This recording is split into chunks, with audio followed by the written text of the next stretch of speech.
Hello, everybody. Welcome to day 5 of Unit 2. And in day 5, we're going to be talking about British colonial policy. How did the British govern the colonies, and how exactly did they treat the colonies? You've probably heard this term before, the term mercantilism, but that is very much what the relationship was between the colonies and Great Britain. Great Britain saw the purpose of the colonies to benefit England, to benefit the mother country. And that's what a lot of their policies are going to be designed around, is to make as much money for England as they can. And you look at mercantilism and say, well, how did that work? Well, take, for example, something like molasses. The sugar would be made here in the colonies. That sugar would be shipped back to England. In England, that sugar would be refined into molasses, and then that molasses would be sent back to the colonies. So that's how this mercantilist relationship worked in a lot of ways. You're going to see that the British do pass some mercantilist laws to try to have more control over the colonies, one of those being the Navigation Acts, which greatly restricted colonial trade that the colonies could do.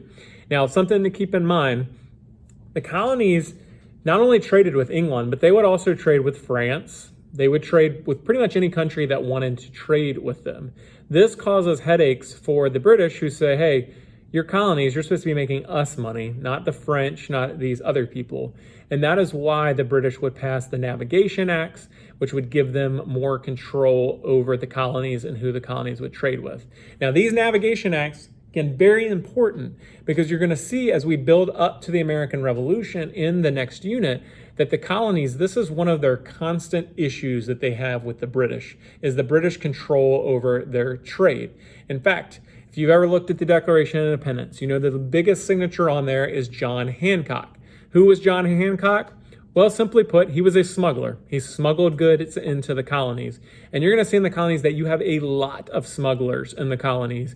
Because the trade with other countries was outlawed, they just turned to smuggling. And let's be honest, the British were an ocean away, so they could do their own thing and pretty much get away with it when they wanted to.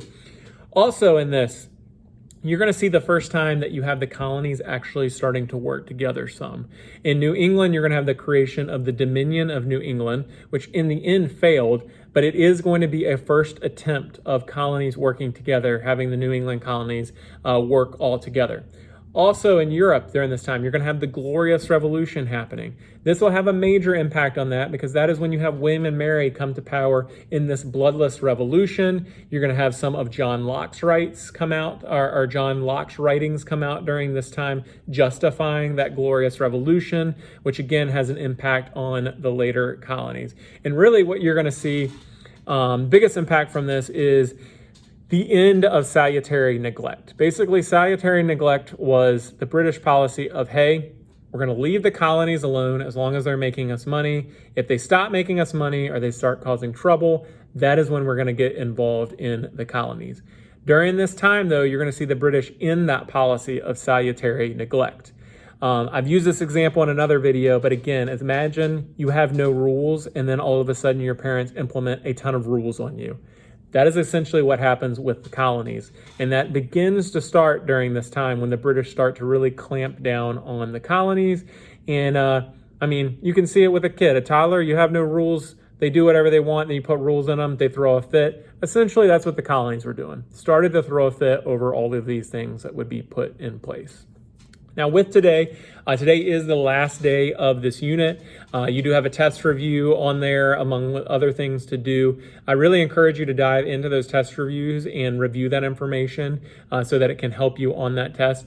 Also remember that tomorrow when you have the test that your narratives are due by that point, as well as your essay that you are required to write for this unit.